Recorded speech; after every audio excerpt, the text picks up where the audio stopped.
The billionaire smiled as the police officer snapped cold steel handcuffs around the wrists of a quiet single father standing in the middle of a crowded corporate lobby. Employees lifted their phones to record what looked like another powerful executive crushing an ordinary man. His young daughter screamed through tears as strangers watched without helping. The billionaire believed she had just erased the final obstacle standing between her and another billion-dollar acquisition. She had no idea that before the afternoon was over, one phone call would expose years of corruption, shatter her reputation, and bring the empire she spent decades building crashing down in front of the entire world. If you believe that kindness, forgiveness, hope, and second chances still matter, please take a moment to like this video, leave a thoughtful comment, share it with someone who believes people deserve fairness, and subscribe to our channel so our community can continue sharing stories that remind us why compassion is stronger than power. Rowan Mercer had never expected life to become so difficult.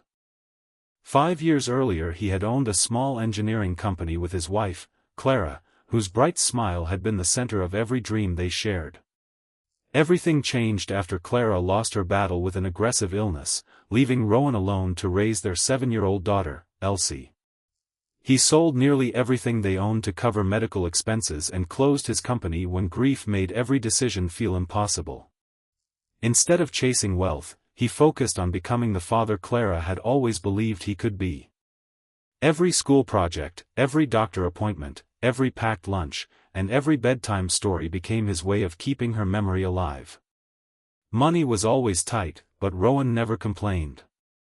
He repaired old appliances for neighbors, designed custom mechanical parts for small businesses, and accepted every honest job he could find.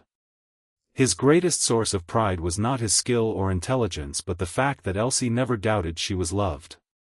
She wore second-hand clothes without embarrassment because her father taught her that character mattered more than appearances. Their modest apartment was filled with laughter, homemade drawings taped to the refrigerator, and photographs of Clara smiling beneath sunny skies. Across the city, Vivian Ashcroft ruled Ashcroft Dynamics with a reputation built on fear. Newspapers praised her as a brilliant billionaire whose business instincts never failed, but few knew how ruthless she had become. Years of victories convinced her that every person had a price and every obstacle could be removed. Employees obeyed because they feared losing everything. Competitors disappeared after mysterious lawsuits. Smaller companies surrendered rather than challenge her endless legal resources. She believed kindness was weakness, empathy was expensive, and winning justified every decision. One of Ashcroft Dynamics' newest redevelopment projects targeted an old industrial district where Rowan had once rented workshop space. Unknown to him, among the forgotten files from his former company was an engineering patent Clara had helped develop before her illness. That patent quietly became essential to one of Ashcroft's most profitable technologies. Executives buried the original ownership records years earlier, assuming no one would ever discover the truth. When Rowan received an unexpected letter mentioning outdated licensing documents connected to his closed business, he visited Ashcroft headquarters simply hoping to understand why his name had resurfaced. He carried nothing more threatening than a folder filled with aging paperwork and faded photographs showing Clara working beside him during happier days. Vivian happened to be leaving an executive meeting when she noticed Rowan asking questions at the reception desk. Her legal department immediately recognized his name. Panic spread among several executives who understood the danger if ownership records were examined carefully. Instead of investigating honestly, they convinced Vivian that Rowan intended to extort the company with fabricated claims. Within minutes security surrounded him. Rowan tried to explain. No one listened. The police were called. An accusation of corporate theft was prepared before anyone examined the evidence. Elsie had accompanied her father because school was closed for a teacher training day. She stood frozen beside the reception desk clutching her backpack as officers placed handcuffs on the only parent she had left. Vivian watched without emotion. She even laughed softly when one executive joked that desperate people always invented stories after seeing successful companies. The cameras captured everything. Rowan lowered his head, not because he felt guilty but because he wanted to spare his daughter from seeing humiliation reflected on his face. He kept reassuring her with calm eyes despite the pain tightening his chest. His greatest fear was not jail. It was the thought of Elsie believing that truth no longer mattered. As officers prepared to escort him outside, an elderly maintenance supervisor named Graham quietly stepped forward. He had worked in the building for more than 30 years and recognized Rowan from the early days when small inventors regularly visited the company. Graham remembered Clara. He remembered the prototype demonstrations. Most importantly, he remembered boxes of archived engineering records that executives had ordered destroyed years earlier. Graham hesitated only a moment before making one phone call. He contacted Helena Foster, recently appointed as the government's independent corporate ethics commissioner, a woman known for refusing political pressure or financial influence. Graham had preserved copies of old records because he never trusted the destruction orders he had received years before. He believed someone honest needed to know the truth before another innocent life was destroyed. Less than an hour later, while Rowan still waited inside the building under police supervision, government investigators arrived carrying legal authorization to seize company records. Their arrival transformed the atmosphere instantly. Executives who had confidently smiled moments earlier suddenly stopped speaking. Vivian demanded explanations, but investigators ignored her protests and began collecting digital archives, financial records, and engineering documents. One investigator compared Rowan's faded patent papers with newly recovered archives. Every signature matched. Every design matched.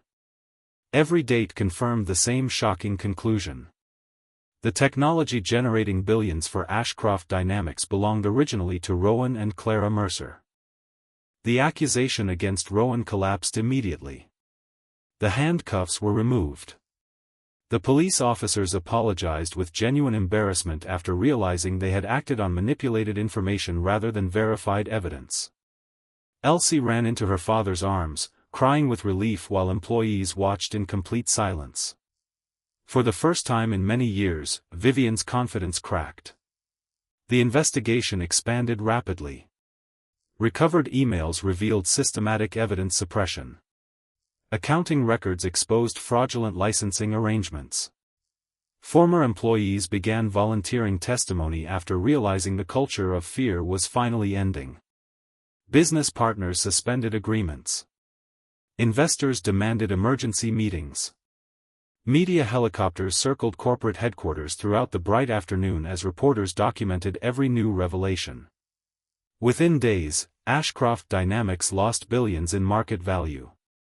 Regulatory agencies froze major transactions. Several executives resigned before formal charges could be filed. Others faced criminal investigations. Vivian herself sat alone in the executive office that had once symbolized unstoppable success. Floor-to-ceiling windows overlooked the city she believed she controlled, yet for the first time she understood how quickly power disappears when truth finally catches up. Meanwhile, Rowan found himself overwhelmed by attention he never wanted. Journalists requested interviews. Lawyers offered representation. Financial experts explained that his patent rights entitled him to substantial compensation. Despite everything, Rowan refused to celebrate another person's downfall. He accepted only what legally belonged to Clara's memory and his daughter's future. Instead of seeking revenge, he requested that several former Ashcroft employees who had acted honestly during the investigation be protected from retaliation. He knew many had remained silent because they feared unemployment, not because they lacked conscience. That decision surprised even Helena Foster. She asked Rowan privately why he showed compassion after suffering such public humiliation. Rowan answered with quiet conviction that bitterness would only teach his daughter the wrong lesson. Clara had always believed that justice should restore what was broken whenever possible instead of creating new victims. Those words spread far beyond the courtroom and news broadcasts. People who had originally watched the arrest online now shared a different video. They shared footage of Rowan embracing the officers who apologized. They shared the image of him comforting frightened employees.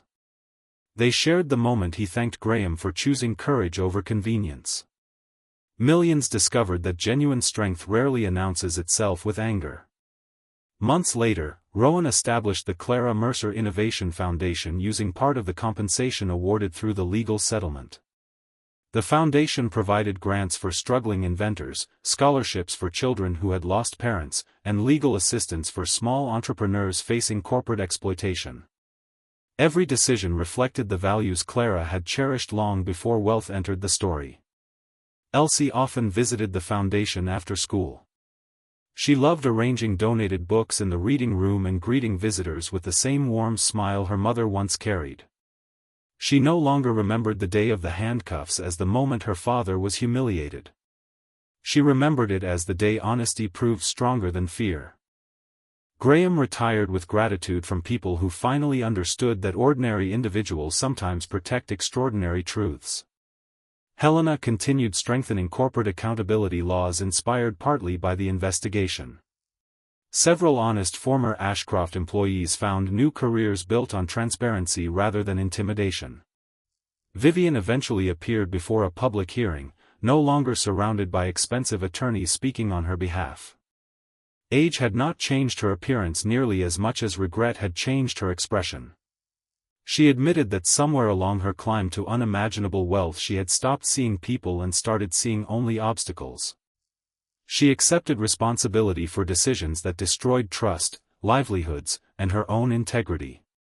One afternoon, she quietly requested permission to visit the Clara Mercer Innovation Foundation. Many expected Rowan to refuse. Instead, he welcomed her.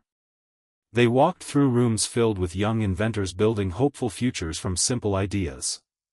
Vivian saw children laughing over projects that reminded her of the passion she once possessed before ambition consumed compassion. She apologized without excuses. Rowan accepted the apology without pretending the past never happened.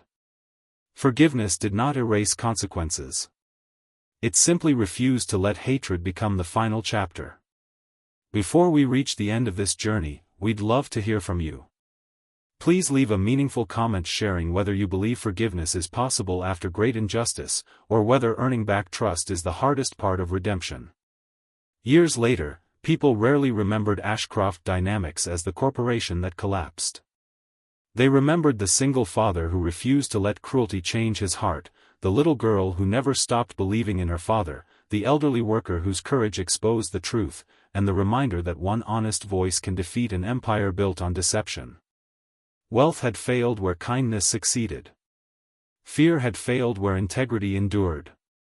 Power had faded, but compassion continued changing lives long after headlines disappeared.